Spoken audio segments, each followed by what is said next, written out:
everyone, Gaara here and welcome to the 4th episode of my Beat the Ladder series. In this episode I'm going to feature Reno Warrior.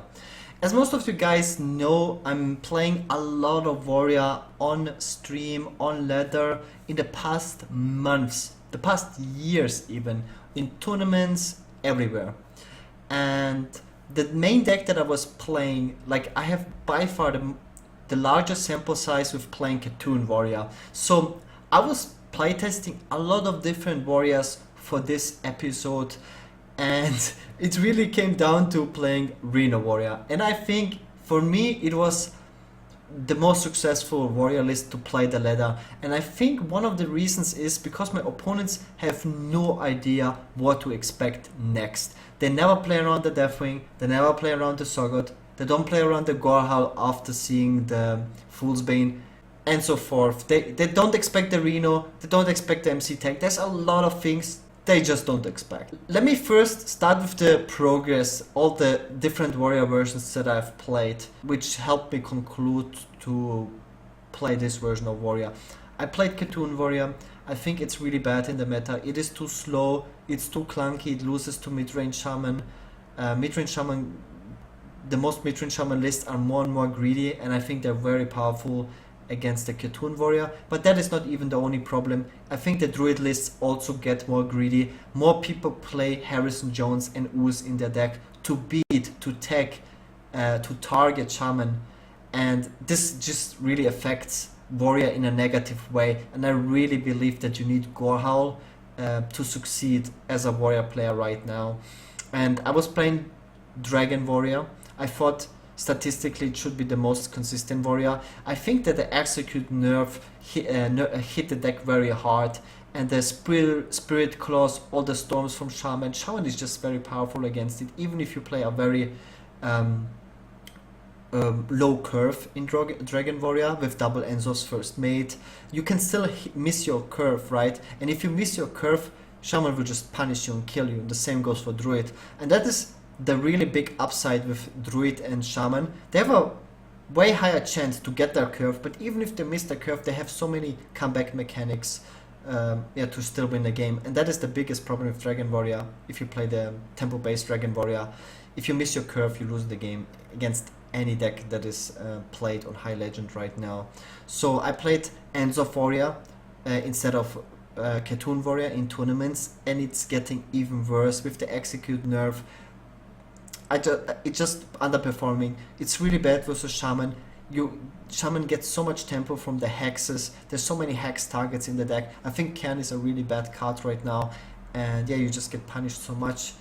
I played Dragon Control Warrior with double Bookworm because I think it's very good versus Shaman, because the Bookworm counters the Thunder Buff Aligned. But even that deck just feels very clunky, not very powerful versus Druid. Just overall the win percentage was not high enough. I mean, you can get rather high legends, but with like 55%, I was not liking it too much. I played Purple's Fatigue Warrior. It was an okay deck, but as soon as people know what kind of warrior list you play, you just get owned. And that list plays double Fool's Bane, and double Fool's Bane just, you know, if this gets Harrisoned, GG. And you can get really bad starting hands with the Cold Light Oracles. So without further ado, let's go to the warrior list I decided, which I ended up featuring for this episode, and it is Reno Warrior. And I had the best success with this. I climbed to like top 100 legend with it, and I'm gonna show you some games on higher legend which I recorded yesterday in part 2 of this video. So let's go over the deck list. So first I want to start with saying, oh Gaara, how can you not play double Warx? It's such an important card. When you look at the deck list, I'm replacing the second Fury Warx with a very similar card, which is the Doomsayer. Doomsayer is really good versus Shaman, arguably even better than the Warx. And the second Warx doesn't even do so much in late game versus all the matchups. It's just very important to hit the Warx in the early game. But if you have the Doomsayer, he's equally as good. So if your opponent opens with Tunnel Truck into Totem Golem, the Warx will not help you that much. But the Doomsayer has a very high chance to actually clear those. If the Shaman doesn't have a Flame Tongue Totem follow-up or a Lightning Bolt, because there's no more Rock Biter, so the chances are even lower now that even with that opener, they don't have the clear, because the claw requires a spell power to deal 3 damage. And most people play the Spirit Claw, so Doomsayer is actually pretty nice in that matchup. And also Doomsayer as a one-off, I think, is a great card. But besides just running 1 Warx and the Doomsayer instead of the Warx, we have the Enzov's First Mate and the Blood to Equal. Those are 2 great cards versus Shaman. They help clearing those totems and an additional Execute enabler, and I think it's very flexible. For 1 mana, Blood to Equal is a very great card. So 1 Shield Slam, 1 Execute. The 1 Shield Slam hurts a little bit, so we have the BGH, and I think BGH is a great card right now, because if you face Druid, you know you will have a target, a great target, and they have to kill it. Also in the Warrior Mirror, it's great to kill the opponent's Ragnaros and then have something they have to kill. So it's a 2-for-1 trade with your BGH. I think it's a pretty decent card. And also with the Execute being nerfed, you don't have those crazy tempo turns with Execute just because the card is too expensive. So I think this makes BGH a little bit stronger now as well. The second Shield Slam, it hurts a little bit to not have it, but I was actually not needing it, and I was surprised. I have quite a bit of weapons in this deck. I have the Arati Weaponsmith, I have the Warx, I have the Enzo's First Mate, I have the Fool's Bane and the Gorehal. So if they want to hack Harrison or Ooze something, I will have another weapon. And so far it didn't happen to me that they Harrison my Gorehal, just because I had so many other weapons. But even if they Harrison my Gorehal, I just come out with a Fool's Bane. And I really like the card Fool's Bane, but the problem is, I think that the normal Control Warriors, which I also played a lot, just don't have enough healing. You might be like, well, are you crazy? You play Justica, you play Shield Blocks, Bash. I still don't think it is enough. Compared to Khatoon Warrior, it is so much less healing. Like in Khatoon Warrior, you oftentimes play Brun into Shield Bearer and get like plus 20 armor. You don't have all those things. You don't have Shield Maidens. It's like if you take phase damage, you really have to recover. Decks like Tempo Mage deal an insane amount of phase damage. So the Reno really helps. The Reno Jackson and the Fool's Bane have insanely great synergy. So Execute, obviously you play it. Revenge, so many decks you only just play 1 Revenge, right? So it's absolutely must include. Same goes for Slime. So many controversial lists just run 1 Slam. Acolyte, I personally only run 1 Acolyte in my Control Warrior list just because it's so bad in the Warrior Mirror. You don't want to draw too many cards. Also the Acolyte on the board is not very good in almost any matchup. I almost never keep Acolyte, only against Druid. It's just not that good, so running 1 Acolyte is fine. Bash, usually run 2 Bashes, but I can see easily cut 1 Bash. It really doesn't nerf the deck so much.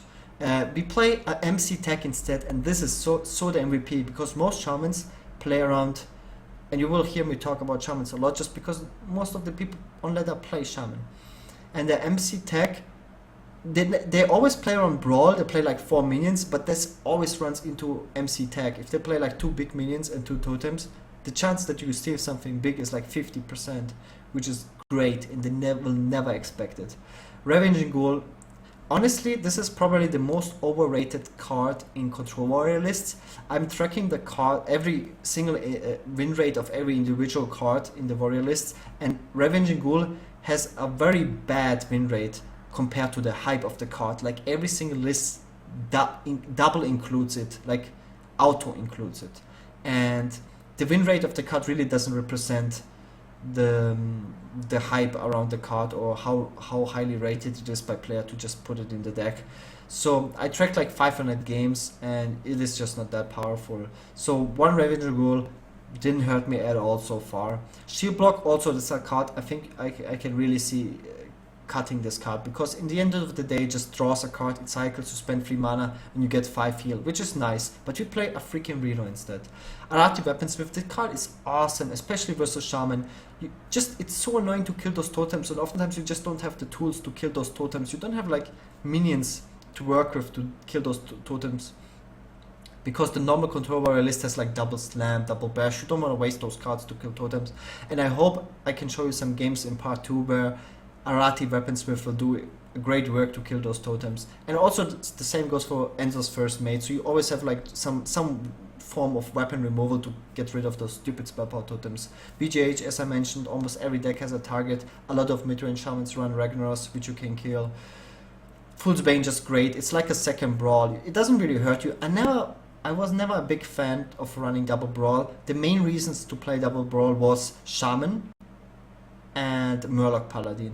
But I think the Fool's Bane is a great replacement for the Brawl, because most people play around Brawl. Even if you just play one Brawl in your deck, most people will play around it anyways. So Fool's Bane, you can just chop everything down. Insane synergy with the Reno Jackson. I hope I can also show you a game where the Fool's Bane gets into play in combination with Reno Jackson. You can just chop your life pool down to 1 HP and then bam, heal yourself up. Harrison Jones, just a very powerful card in the meta. Same goes for Acidic Swamp Ooze. Ironforge Portal, like most lists only run one anyways, and then all the late game is just one-offs anyways, like the Justica, insane 6-drop, Savannah's just the core in Warrior, Reno Jackson, just the best card ever in terms of value if you can build a deck around it. The Baron Geddon, just because it's a very nice board clear card, especially versus Shaman, just very fitting in the meta. Gorehowl, I think it's core, and in this deck it has enough heal to utilize the Gorehowl, so I like it a lot. The Gromage, the Rag, the additional Greed in Sorgot. Sorgot is just a very good card in the meta right now. Druids cannot get rid of it, Shamans cannot get rid of it. The Warrior Mirror, it's a very good card, they cannot steal it. The only way to get rid of it is with stealing it with his own Sylvanas, so you have to play around that. And Deathwing, I don't like Elise in this deck just because I will use a lot of resources, so I will not have many minions to transform into legendaries, and then you can play Deathwing. You have to choose between those two cards, because those two cards have a very terrible synergy, Elise and Deathwing. So I decided to play Deathwing, also another board clear against Shaman, so a lot of board clear. This deck, even though it's just a bunch of one-ups, I think it goes very well together, very great synergy. Yeah, the next season is coming up, I'm gonna try hard for that. And I will play probably a lot of Shaman Zoo, just because the games with Control Warrior take too long. Like my average game time or match time of a Control Warrior or a Reno Warrior game is like 20 minutes, the average. So for a new season climb, it's a very bad deck choice. But for High Legend, it's also another, if you prefer just to mix it up, play different classes. So I really hope you enjoy this deck tech part, and see you in part 2 where I show you some gameplay of High Legend with commentary. Alright, finally not a Control Warrior. I just played against another Control Warrior and I'm gonna skip that one, just because the game went to fatigue and it would take away the whole time of the video. It was a 30 minutes match. So here, I will just keep the Doomsayer just for one reason. It's not good in this matchup, but I only play it as a one-off. And having him in my starting hand, if he goes for some Fandral, or even if he goes Fandral, he can usually kill it with like a ref. But in case he's Beast Druid, it's nice to have it, or like Innovate, Maya Keeper, something like that, because I know I cannot draw another Doomsayer. But in general, it's not too good in the matchup. If I would run double Doomsayer, I would not keep it. So Armor Up and Pass, the classic. See how many ramp effects he has. Double Raven Idol, not too bad. Created by Raven Idol. So he has already the coin and 2 spells, so the Giants already cost 10 mana. Expect him to run Giants. I might go for an MC tag here, because it's the chance that I will get MC tag value in this matchup is close to 0. So I have the Vorax Bash combo. If he refs this guy, we should be happy about it, so he doesn't get like crazy Thanos / Azure Drake value. The BGH will be pretty nice later on. He used 3 spells already, so Giant is at 9 mana.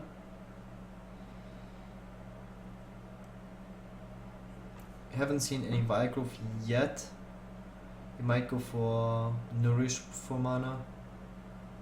There's a lot of ramp ways. Let's see if he's drawing cards. He's drawing cards, interesting. He used 2 spells there.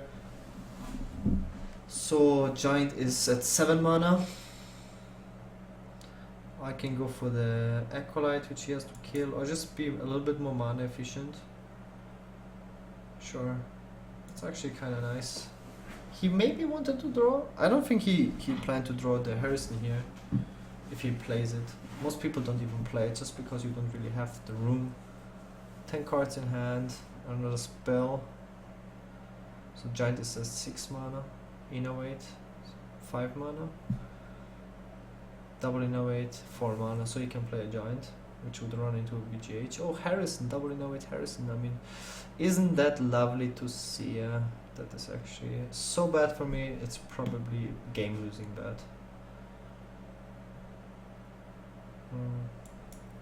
I actually like this combo. It sets up my Baron Geddon because I can see him trading this and then using like a spell to kill this. But yeah, too much draw for the druid, looking pretty bad. Used 8 spells, giant only costs 4 mana, just yeah. Awful, awful.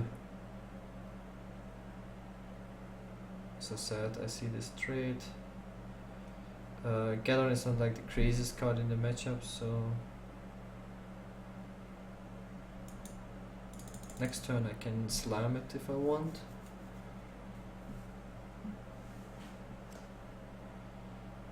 I lost a lot of games to Innovate Harrison, it's just... So, does he actually play... I think he still plays money. We go for the rack here. 50% will hit a nice target. If he doesn't run mulch, it's gonna be very hard for him to kill this. We go face, pretty bad. It's only good like if he can somehow set up a Gromage. What we need here is definitely a Gohar, because we have seen the Harrison. We expect here some, not even mulch, we expect here Ref into trade. That's like the expected thing. So we know he cannot deal with big minions.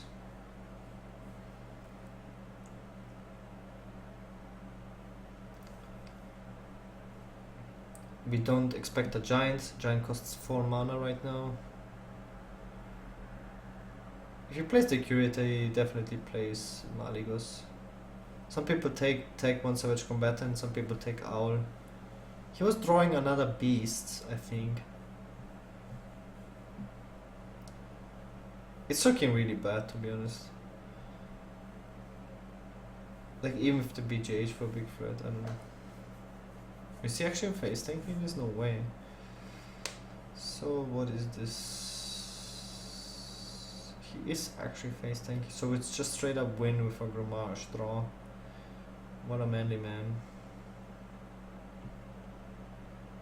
What a manly man.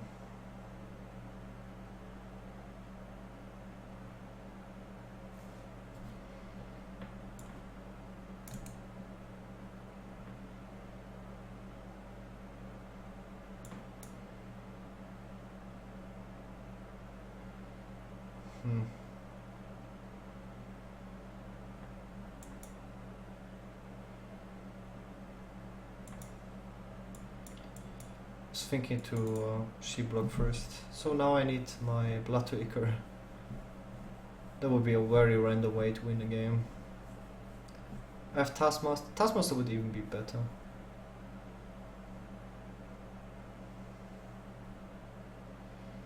I actually like the Doomsayer to set up. Maybe he has more heal from the Raven Idol, who knows. There's a giant.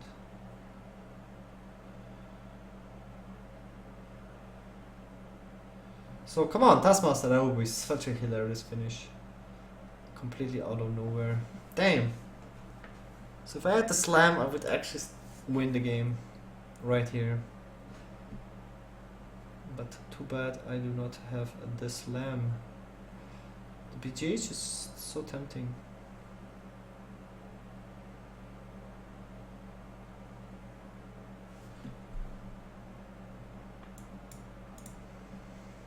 I don't want to play the Doomsayer just yet. Taskmaster would still be lethal. I don't want to play into a second swipe. And I might just play the Ooze for the brawl.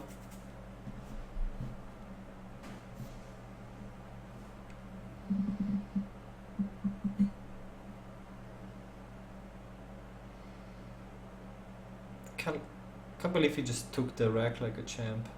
It's a lot of spells, so the second giant is 0 mana.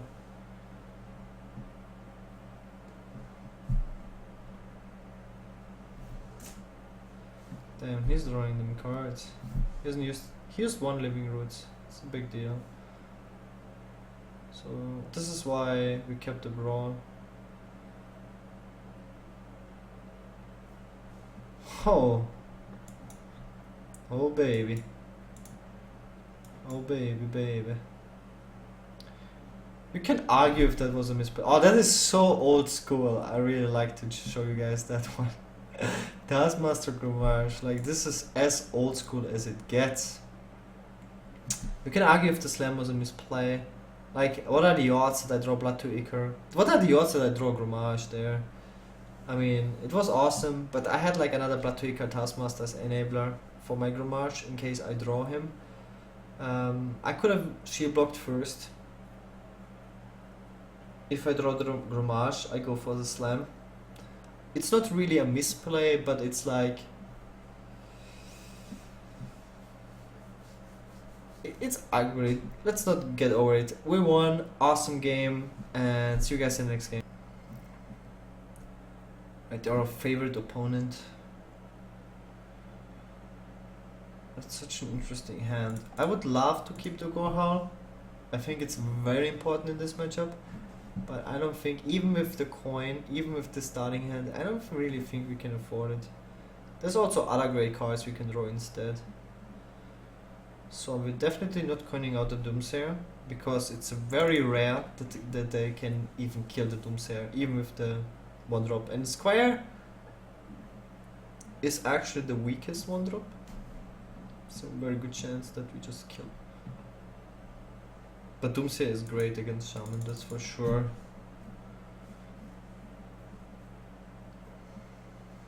So we get rid of the stupid totems. He might hex it. I don't think so, but it could happen. I would not recommend him to do that though. I've seen people just hexing just for preserving like the little board. Think that I needed the Doomsayer to go. This is like the biggest punishment. If you put your opponent on a like that you read your opponent that he relies on the Doomsayer to go off. Like let's say against Murloc Paladin. So you just kill the Doomsayer, like you go all in on killing the Doomsayer. But they still have the pirate quality, so they didn't really need the Doomsayer, they just played it. You know, there's no situation where you play the Doomsayer and you need it to go off. Oftentimes it is against Totem Golem openers and Trogs. And sometimes you just play it. If it goes off, very nice. If it doesn't go off, it's like whatever. I have to follow up, like in my case. I don't have the Hearthstone Ooze just yet. It's a lot of damage, so his play is very aggressive.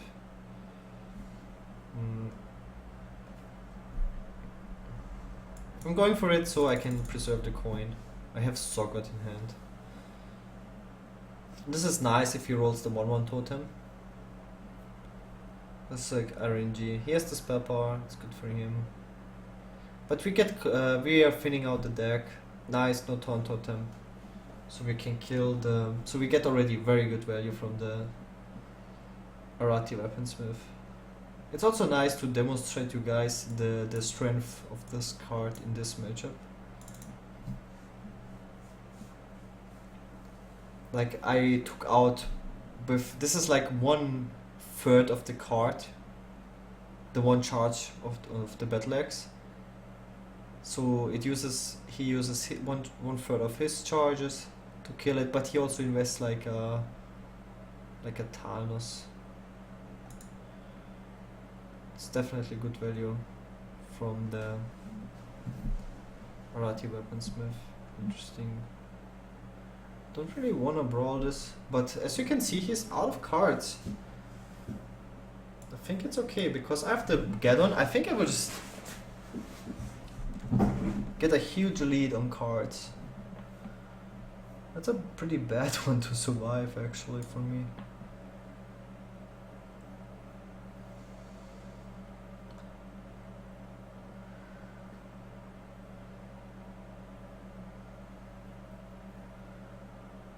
Yeah, that's not pretty. It's definitely not pretty. Maybe I was too quick on the brawl. I didn't expect him to just flood the ball like this. Um,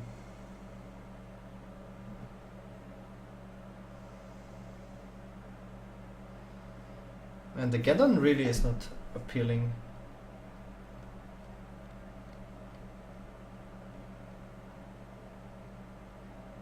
Maybe this though.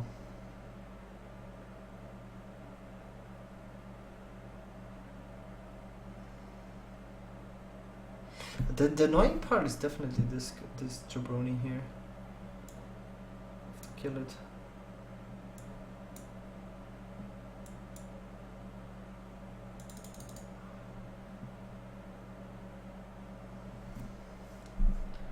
I have the deafening as well. Like my hand is definitely good.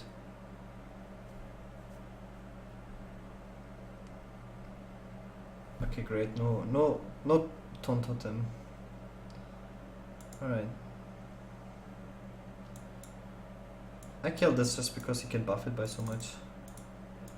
Alright, he has to fight him. And then we have the Sorgot next turn. So we save the coin for the Sorgot, which is amazing. Amaze balls. He can go from the Thunder Buff aligned. It's a big problem. He's going face. I don't like that. I don't like the looks of that. Hex, okay. Another Totem Golem. I will take more face damage, it's super scary. No Taunt Totem. He gets another Taunt Totem. Ah, I'm getting salty. Ooh.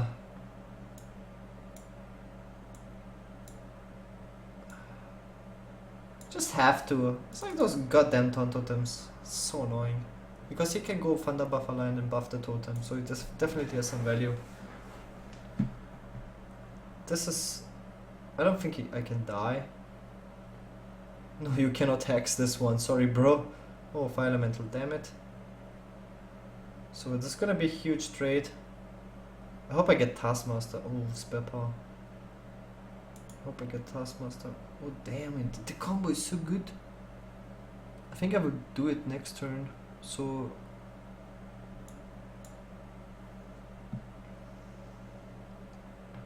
Oh, it's gonna be huge. This Reno is gonna be huge. There's no way I'm gonna die. This Reno is gonna be huge. I hope he doesn't have Harrison. Then this Reno is gonna be huge. Fuck. Alright, it's still okay. Alright. Storm. This Reno is gonna be huge! Double hit.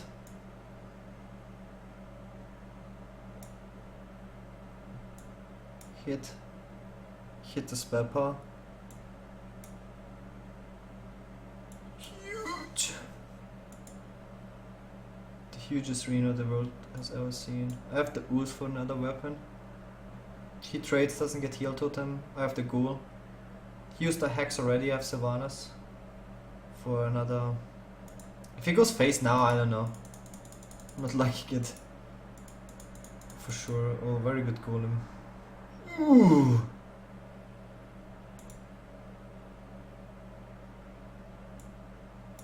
Huge! Huge! He's getting destroyed! Oh my god, he's getting destroyed. Poor Shaman.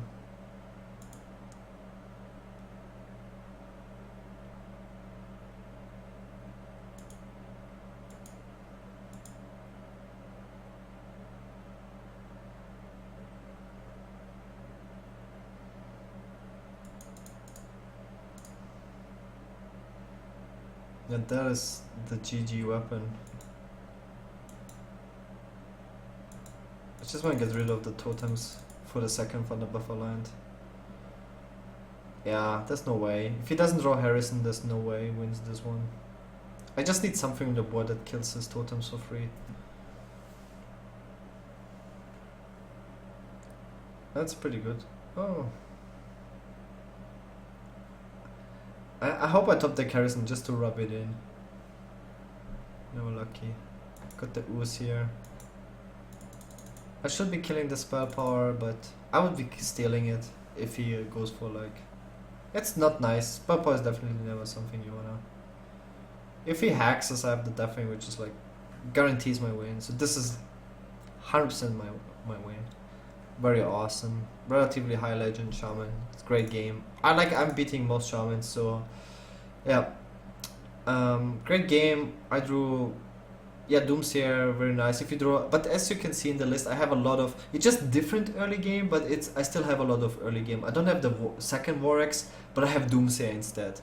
And I have Enzo's First Mate and Blood to Ichor and my own Ooze. It's like cards you would normally not play in Warrior. I still have my Bash and my Slam. I have MC Tag, you know. A lot of great cards in this matchup, but I also have like mid-rangey cards like Arati Weaponsmith, Fool's Bane, you know, just a lot of cards that help in this matchup. And the biggest advantage I have with this deck is that people really don't know what to expect next. Like, Reno is the last thing you would expect, and I had an insane Reno this game, and I hope you guys really enjoyed the games that I showed you. Hello guys, and welcome to the third and final part of this video. And in this part, as always, I'm gonna show you some stats and how this went for me, so you guys know that I'm not just showing you some just some wins on ladder or whatever. It's been very hectic for me, so I'm playing a lot of I was making different videos and yeah, just being out doing real life stuff, so I hadn't had the time to get that many games in. But you should check out some of my streams where I'm playing most of the decks that I'm making videos about. And I was also playing this Reno Warrior on stream, and as you can see, I haven't played that many games. I played 8 games, but I went 6-2, and as you can see, I'm like pretty high legend. And I'm playing freaking Reno Warrior and going 6-2 with Reno Warrior. That's almost unheard of, at least in the recent months. So I'm really happy with the result. 6-2 is like around. What the hell just happened? My stats just disappeared.